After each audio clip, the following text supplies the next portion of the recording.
नमस्कार.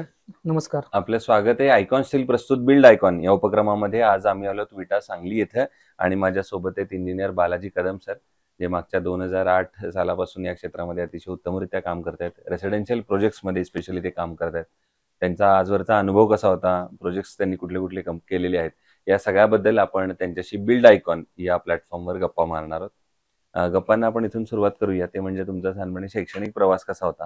म्हणजे शाळा कुठली होती? कॉलेज कुठलं होतं? आणि सिव्हिल इंजिनिअरिंग या फील्डमध्ये येण्यामागची प्रेरणा कुणाची होती? तर काय सांगाल? माझं प्राथमिक शिक्षण गावी शेळकबाव म्हणून खेडेगाव आहे. हं, 10वी पर्यंत शिक्षण तिथे झालं. तिथून 12वी पर्यंत विटा शहरामध्ये झालं हं, आणि इंजिनिअरिंग मिरजमध्ये गव्हर्नमेंट पॉलिटेक्निक कॉलेजला झालं. हं, हं. आमच्या घरामध्ये आमचे मोठे बंधू गव्हर्नमेंट कॉन्ट्रॅक्टर आहेत. ते गव्हर्नमेंटचे छोटे-छोटे प्रोजेक्ट घेत होते. त्यांच्याकडून प्रेरणा घेऊन मी सिव्हिल या क्षेत्रामध्ये आलो. वाह! मग जेव्हा इंजिनिअरिंग कंप्लीट झाल्यानंतर पहिला प्रोजेक्ट मिळेपर्यंत एक वेगळा स्ट्रगल असतो. हो. तर तो तुमचा कसा होता आणि पहिला केलेला प्रोजेक्ट कसा होता? कुणाच्या अ, रेफरन्सनं मिळालेला? रेफरन्स रेफरन्स वगैरे असं काही नाही. पुण्यामध्ये मी जॉबला गेलो. ओके. तिथून सर्च करत ड्रीम्स ग्रुपमध्ये मी 4 वर्ष जॉब केला. हं, हं. त्यानंतर गावी स्वतःचं काहीतरी करायचं या हेतूने मी 2014 साली स्वतःचा व्यवसाय चालू केला. अच्छा.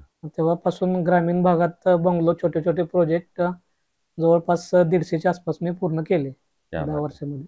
वाह! मग त्यातलाच एक महत्त्वाचा प्रश्न तुम्ही म्हटला, की छोट्या ग्रामीण भागामध्ये तुम्ही काम करता.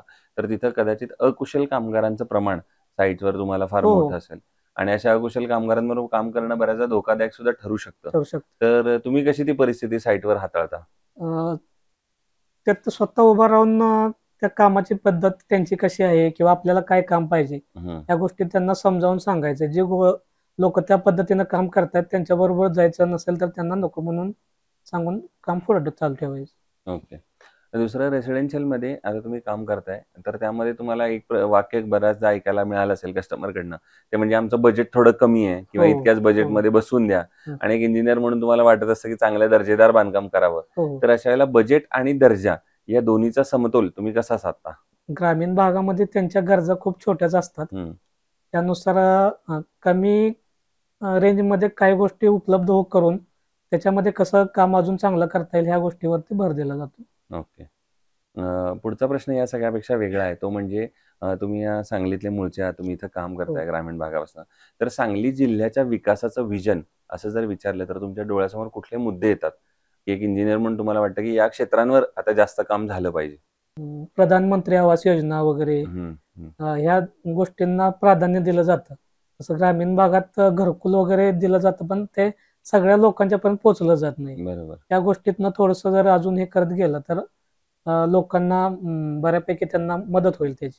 हं. तुम्ही फार महत्त्वाचा मुद्दा मांडलात, की हो. घरकुल योजनेमुळे जे सर्वसामान्यांचं स्वप्न होतं, स्वप्न ते होतं. पूर्ण होते. होतं. पण ती योजना अजून सगळ्यांपर्यंत पोहोचली पोहोचत पाहिजे. नाही. तर मग अशा वेळेला सरकारनं काय पावलं उचलली पाहिजेत असं स तुम्हाला वाटतं?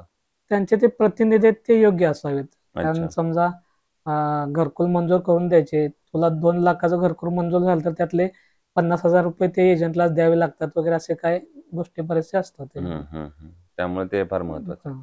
दुसरं कन्स्ट्रक्शन म्हणजे आता तुम्ही एवढे वर्ष काम हां. करताय, सर्वसामान्यांचं घरं तुम्ही म्हणाल तसं करताय. आत्तापर्यंत काम केलेला एखादा आयकॉनिक प्रोजेक्ट सांगू शकाल का? एकात्मिक प्रोजेक्ट म्हणजे जर तो वेगळा होता किंवा तो करताना आनंद समाधान जास्त मिळालं, तर त्यामुळे तुम्हाला ओळख मिळाली, असं काही एखादा प्रोजेक्ट? चिंचणी गावामध्ये 3 भावांचे 3 बंगलो होते. बरं. ते बंगलं मी एक 8-9 महिन्यामध्ये त्यांना जसे पाहिजे, ते एक बेस मॉडेलच म्हणता येईल. त्या कामावरती मला बरीचशी कामं त्या मिळाले. गावात मिळत पण गेली. काय होतं त्या बंगल्यांमध्ये स्पेशालिटी? स्पेशालिटी म्हणजे कमी जागेमध्ये जास्त गोष्टी बऱ्यापैकी किंवा जागा वेस्ट न करता हं, हं. सेफ्टी वगैरे बाकीच्या गोष्टी सगळ्या त्याच्यामध्ये घेतलेल्या आहेत. घेतल्या होत्या. बरोबर आहे. दुसरं कन्स्ट्रक्शनमध्ये जेव्हा स्टील निवडायची वेळ येते, तेव्हा तुम्ही काय पॅरामीटर्स बघता आणि ठरवता, की हे स्टील चांगलं आहे, हे वापरलं पाहिजे? स्टीलची ग्रेड कोणत्या ग्रेडचं स्टील आहे, ओके, AP500 किंवा डी थर्मॅक्स वगैरे ह्या ओके. गोष्टी ज्या आहेत ते महत्वाचे आहेत. हं. दुसरं आयकॉन स्टील तुम्ही कधी वापरलंय का कुठल्या साइटवर? एकॉन नाही वापरलेलं अजून. Okay, okay. आणि आता अगदी शेवटचा प्रश्न, ते म्हणजे या फील्डमध्ये जी नवीन तरुण इंजिनिअर्स येतात, त्यांना तुम्ही एक सीनियर म्हणून इतक्या वर्षाचा अनुभव म्हणून तुम्ही काय सल्ला द्याल? अ, नवीन इंजिनिअरनी आत्ताची जी परिस्थिती आहे, व्यवसायामध्ये जे येतात त्यांना हम्म, हम्म. हो. व्यवसायात जे मार्केटचा सर्वे करून नवीन काम घेताना त्या रेटनुसार घ्यावं. कारण आता इथं परिस्थिती अशी आहे, जो खर्च किती जातोय आणि आपण किती रेटनं काम घ्यावं हे बरचसं नवीन ह्यांना पिढीला समजत नाही. त्यामुळं काम घ्यायचं आणि पूर्ण न करता मध्येच ते वादावाद वगैरे ह्या गोष्टी चालू राहतात. बरोबर. नाही. सो हे होते इंजिनियर बालाजी कदम सर आणि त्यांनी फार महत्वाची गोष्ट सांगितली.